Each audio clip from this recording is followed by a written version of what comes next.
جو ذمہ دار ہے، اندر روضہ رسول پر جو خوشبو لگائی جاتی ہے یہ خوشبو کہاں سے آتی ہے؟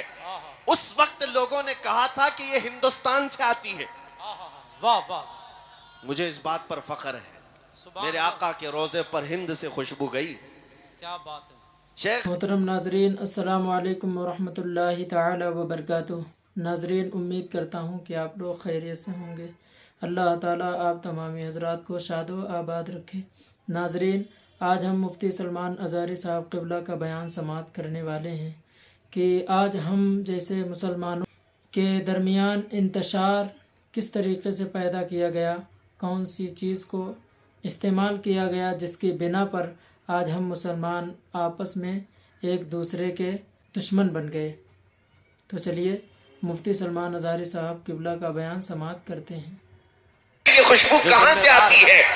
اس وقت لوگوں نے کہا تھا کہ یہ ہندوستان سے آتی ہے۔ کہاں سے آتی ہے؟ واہ واہ، اس وقت مجھے اس بات پر فخر ہے، میرے آقا کے روضے پر ہند سے خوشبو گئی۔ کیا بات ہے۔ شیخ طاہا اویسی صاحب کہتے ہیں میں نے معلوم کیا تھا کہ روضہ رسول پر تمہارے ملک سے خوشبو بھیجی جاتی ہے، وہی لگائی جاتی ہے۔ کتنے سال ہو گئے؟ سن 1986 سے لے کر میں 2010 کی بات کر رہا ہوں۔ کتنے سال ہو گئے؟ 2010 کی بات، تقریباً 25 سال گزر گئے۔ اس کے بعد وہ کہتے ہیں 25 سال میں ڈھونڈتا رہا کہ وہ عطر ملے، لیکن جب بریلی آیا تو تمہارے شیخ کے پاس مجھے وہ نظر آئی۔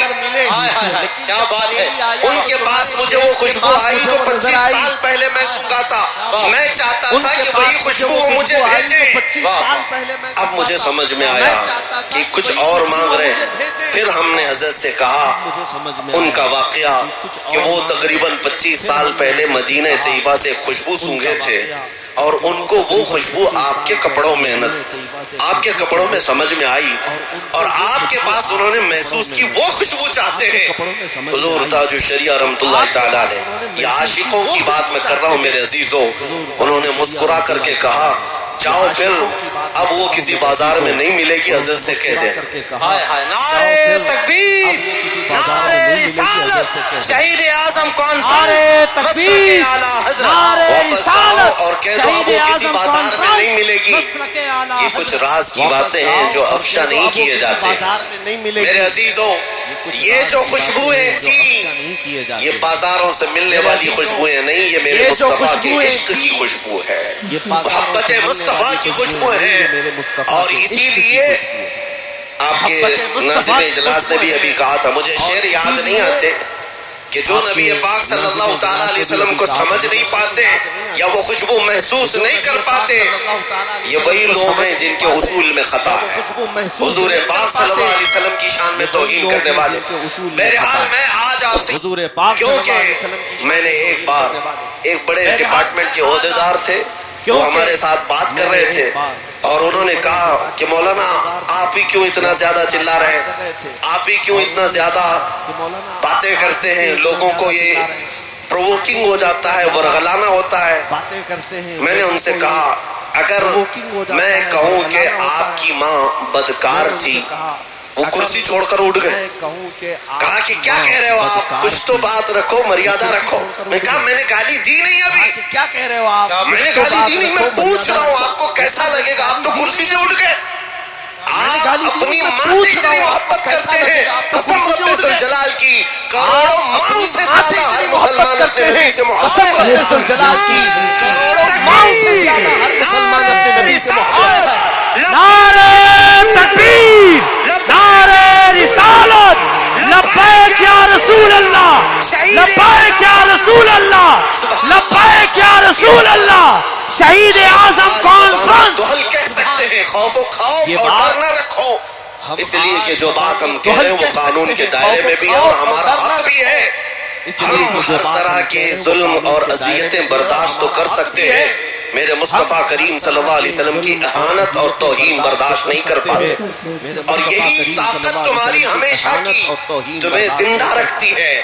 آج سے 100 سال پہلے جو تم پر ایکسپیریمنٹ کیا گیا تھا، تجربہ کیا گیا تھا، آج وہ ظالموں نے اس کو چیک کرنا شروع کیا ہے. لوگ ہم سے سوال کر رہے ہیں یہ حالات کیوں اس طرح کے خراب ہوتے ہیں؟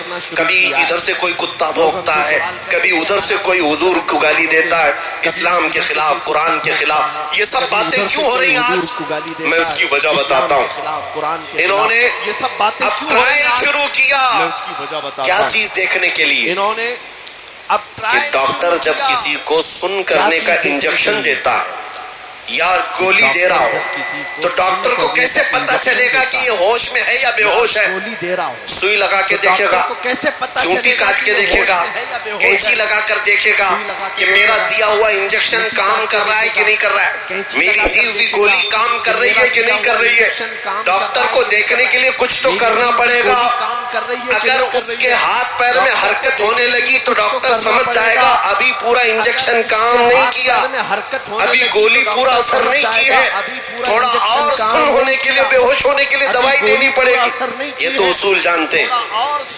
اسی طرح پچھلے کئی سالوں سے تمہیں نشہ دیا جا رہا ہے، تمہیں سلانے کے لیے، تمہارے نبی سے دور کرنے کے لیے بہت نشہ تمہارے درمیان آ گیا.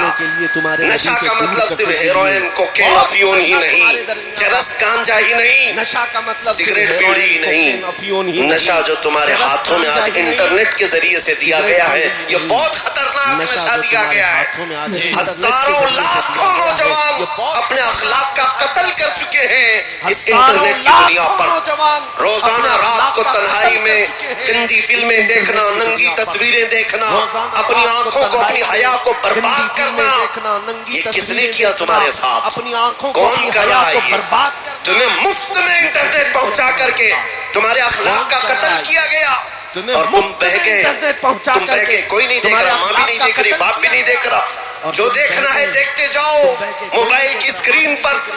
اے مسلمانوں، دنیا اگرچہ بے عقیدہ ہے لیکن تمہارا تو عقیدہ ہے اللہ ہر چیز دیکھ رہا. نبی پاک صلی اللہ تعالیٰ علیہ وسلم سے پوشیدہ تو نہیں، لیکن تمہیں دنیا نے کئی سالوں سے یہ نشہ دیا ہے اور اب وہ دیکھ رہی ہے کہ ہمارا دیا ہوا نشہ کام کیا ہے نہیں کیا. اب یہ وقت آ گیا پچھلے 10 سالوں سے جس طرح سے پوری قوم کو سلانے کے لیے کچھ زرخرید مولویوں کو بھی لگایا گیا ہے، کچھ میڈیا کے دجالوں کو بھی لگایا گیا کہ ان کو ایسے پاٹ پڑھائے جائیں کہ کبھی کھڑے نہ ہو، کبھی کھڑے نہ ہو.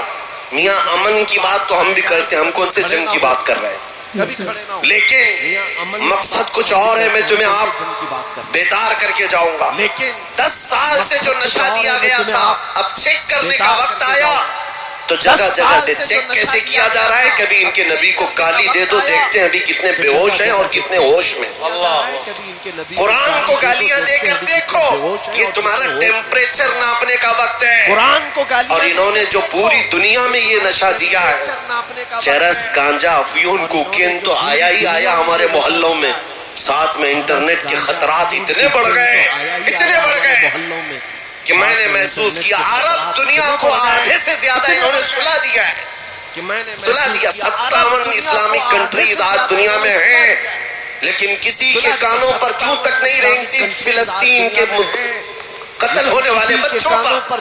ملک شام اجڑ گیا، عراق تباہ ہو گیا، یمن کا ہر گھر جل گیا ہے، لیکن یہ عرب اب بیدار نہیں ہے، ان پر نشہ کام کر چکا ہے. میں خود دیکھا حضور کی شان میں گالیاں 1000 دی جا رہی ہیں دنیا میں. عربوں میں کوئی ہلچل نہیں ہے، عربوں کے نوجوانوں میں کوئی ہلچل نہیں، اکا دکا ہوں گے، لیکن یہ نشہ وہاں کام کر گیا.